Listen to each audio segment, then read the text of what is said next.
Alors, maintenant qu'on a vu dans un espace euclidien de dimension quelconque ce qui se passait pour les matrices orthogonales et pour les isométries vectorielles, on va voir ce qui se passe en dimension 2. Et c'est la seule dimension pour laquelle on va vous demander de connaître par cœur certains résultats sur à quoi ressemble une isométrie, à quoi ressemble une matrice orthogonale, ce genre de résultats. Donc, dans toute la suite du cours, E est un espace euclidien de dimension 2. Premièrement, on va regarder les matrices orthogonales, à quoi est-ce qu'elles ressemblent. Alors, toute matrice orthogonale positive est de la forme cos θ, sin θ, moins sin θ, cos θ pour un réel θ. Autrement dit, quel que soit M appartenant à O2 de R, il existe θ tel que M soit de cette forme-là. C'est ça que j'ai voulu dire, c'est ça que je veux exprimer par ce résultat. Ce θ n'est pas forcément unique, en tout cas pour l'instant on ne le sait pas, mais on est sûr qu'il en existe au moins un. Et pour les matrices orthogonales négatives, donc c'est-à-dire celles dont le déterminant vaut moins 1, eh bien elles sont de la forme cos θ, sin θ moins cos θ. Donc, pour essayer de retenir cette forme, pour réussir même à la retenir, première colonne c'est la même, cos θ, sin θ. Deuxième colonne c'est sin θ, cos θ, et puis il y a un moins là qui se balade. Quand la matrice est positive, son déterminant doit faire 1, donc le moins il peut être que en haut. Parce que si le moins est en bas, le déterminant vaut moins 1. Ok? Donc ça peut vous aider pour retenir la forme. Donc on va démontrer ce théorème 13. Donc on prend une matrice de taille 2, on va appeler ABCD ses coefficients. M est une matrice orthogonale si et seulement si transposée de M fois M est égal à l'identité. C'est-à-dire si et seulement si A carré plus B carré, donc le coefficient en haut à gauche de transposé de M fois M vaut 1, C carré plus D carré vaut 1, et AC plus BD égale 0. Donc là, arrivé là, on a ce système-là, on a A carré plus B carré qui vaut 1, donc il existe un angle θ, alors ce sera un réel θ, tel que A soit égal à cosinus θ, B sinus θ, et il existe un coefficient phi, un réel phi, pardon, tel que C soit égal à cosinus phi, D égale sinus phi. Et donc AC plus BD, c'est-à-dire cos θ, cos phi, plus sin θ, sin phi, eh bien ça vaut cosinus de θ moins phi. Donc M est une matrice orthogonale si et seulement si il existe deux réels θ et phi tels qu'on est ce système. Le cosinus qui vaut 0, ça veut dire que θ moins phi est égal à pi sur 2 ou moins pi sur 2 modulo de pi. Donc c'est pour ça que j'écris plus ou moins pi sur 2.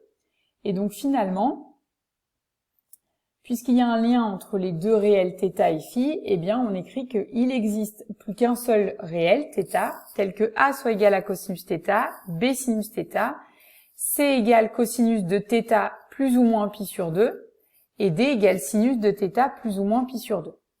Donc M est une matrice orthogonale si et seulement si ses coefficients ressemblent à ça.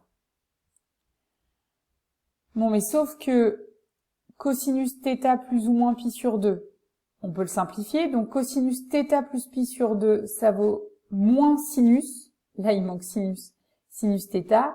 Et cosinus θ moins pi sur 2, ça vaut sinus θ. Et puis on a la même simplification possible pour le sinus.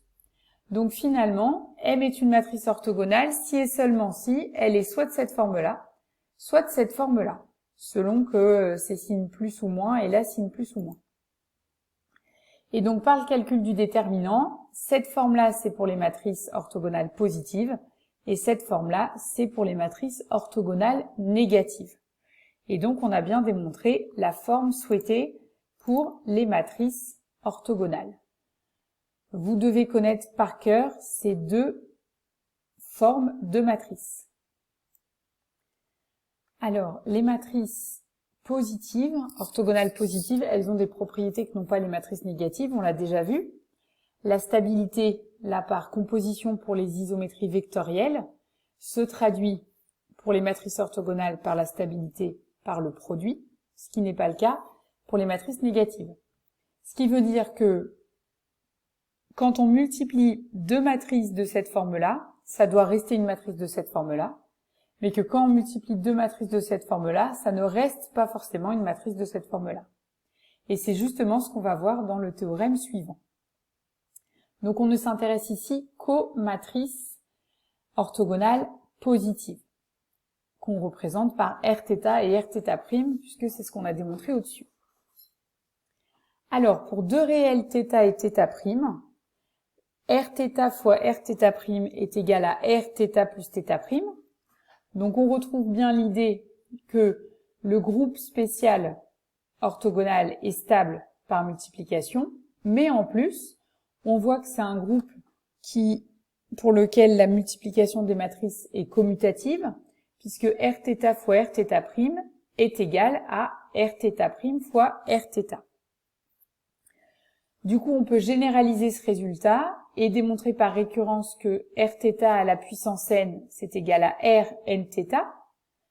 Donc, ce qui veut dire que pour calculer les puissances d'une matrice, si jamais on a reconnu que c'était la matrice que c'était une matrice orthogonale positive, on gagnait quand même beaucoup de temps.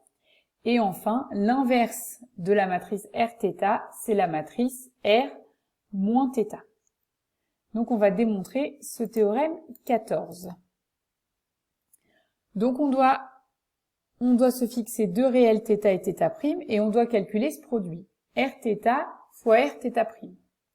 Donc, ici en haut, on va avoir cos θ fois cos θ', moins sin θ fois sin θ', et on reconnaît la formule de Trigo pour cosinus θ plus θ'. On fait pareil pour les trois autres positions dans la matrice. Et donc, on retrouve bien que Rθ fois Rθ' est égal à Rθ plus θ'. Pour le deuxième point, je ne l'ai pas rédigé, on fait une récurrence avec l'initialisation en fait qu'on a fait dans la question précédente. Et pour le dernier point, on se fixe θ appartenant à R, on calcule Rθ fois R moins θ. Par le point 1, c'est donc égal à R0, c'est-à-dire la matrice qui vaut cosinus 0, sinus 0, moins sinus 0, cosinus 0, autrement dit l'identité. Et c'est également égal à R moins θ fois Rθ. Donc on retrouve bien que la matrice Rθ est inversible, on le savait déjà, et que son inverse est la matrice R moins θ. Alors ces propriétés-là, multiplication qui devient un produit, puissance qui devient une multiplication par n, l'inverse, la puissance moins 1 qui devient prendre l'opposé, vous avez déjà rencontré ces règles un peu de calcul dans l'exponentielle complexe. Exponentielle iθ fois exponentielle iθ', ça vaut exponentielle iθ plus θ' par exemple. Donc, c'est pas anodin qu'il y ait exactement les mêmes résultats. En fait, il y a un résultat que vous verrez bien plus tard, l'année prochaine, qui vous dit que cette application phi, qui a un complexe de module 1, associe la matrice de SO2 de R qui va correspondre au même coefficient θ, eh bien en fait cette fonction est une bijection.